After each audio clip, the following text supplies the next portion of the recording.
So I'll get up and do that now.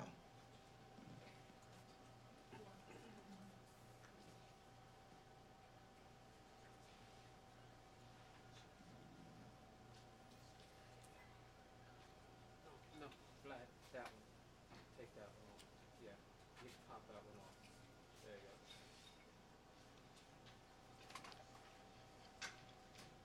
All right, so as the borough president said earlier, my name is Vladimir. I'm the director of budget and capital projects in our office.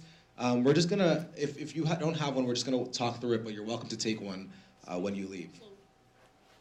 I will speak slower. Thanks, Gail. So on the first slide, you'll see that there are a couple of parts to the city's budget, some of which we're engaging with in our office tonight, and some that we don't ever engage with in the public space like this.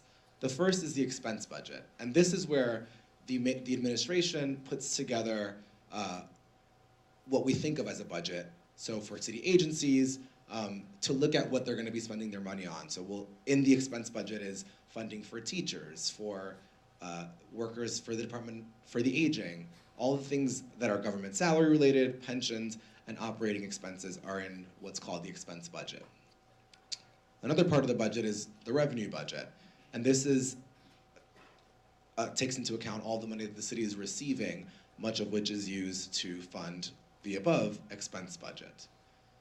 And then one of the final pieces is what are called the financial plans. So what we're discussing today is called the mayor's preliminary budget, which is released every January. There are 4 financial plans that are released throughout the year.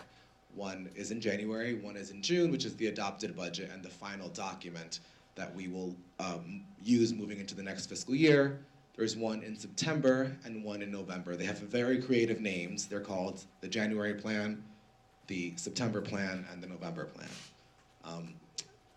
And then the adopted budget, which is in June. And we look at those documents to think about how to plan for future years and to make comments about what we think should be in the budget moving forward. Obviously, tonight we're talking about the January plan, the preliminary budget, which gives us the opportunity to comment in advance of what will become the adopted budget.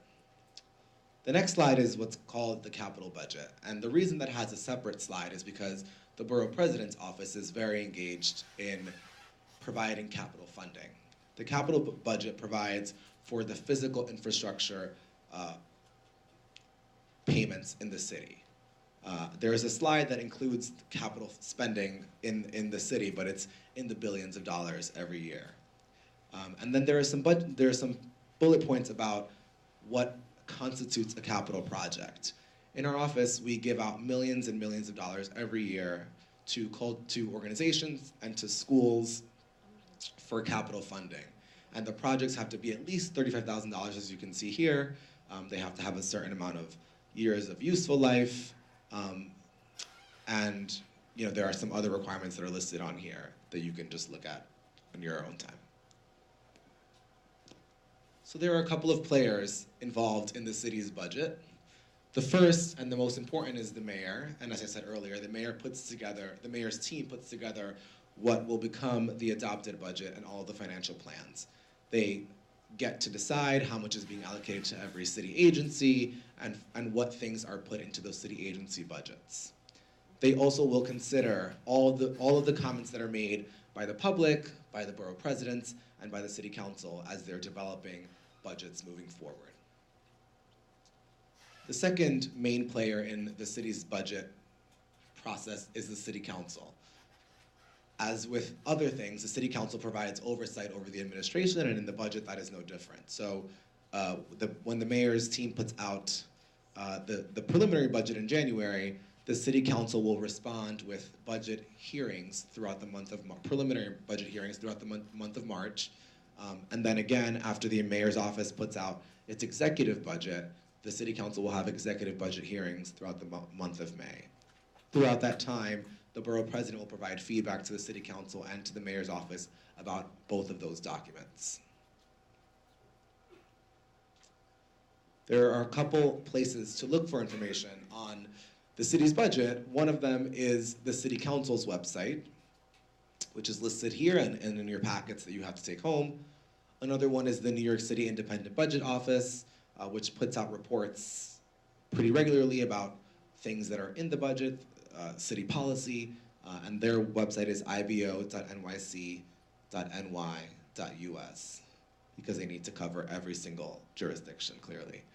And then I didn't list this here, but also on our website, manhattanbp.nyc.gov, we have a budget page that has some information about the budget, specifically as it relates to our office. So you'll see on there a listing of our budget processes, including capital funding and the other things that we allocate money to.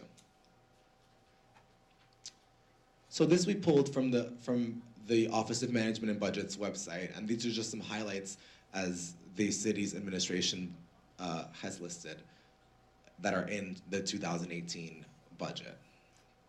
You'll see additional police officers, more affordable housing, a larger number of UPK students, slots, and then some savings that are listed under that.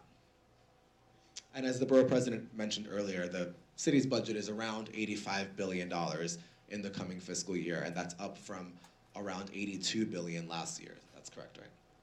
So it's an increased budget this year.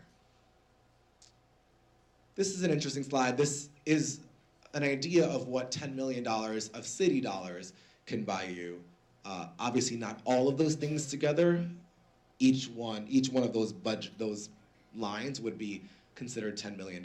So 159 teachers, 9 fire trucks, 80 police officers, 65 lane miles of resurfacing on New York City streets. So that gives you kind of an idea of what things can be purchased with that amount of money. That's the end of our very short presentation. If you have questions, we're happy to take them. We'll begin taking testimony again in a little bit, but we'll wait for a few more folks to arrive. And if you have questions, you can come up to us. Some of our staff is over here. And I just wanted to mention that Matthew and myself have cards up here if you'd like to take them with you, and we're happy to answer questions after today's event. Thank you. And I also wanted to acknowledge and welcome Terry Coot, who's the chair of Manhattan Community Board 2 and a member of the Borough Board.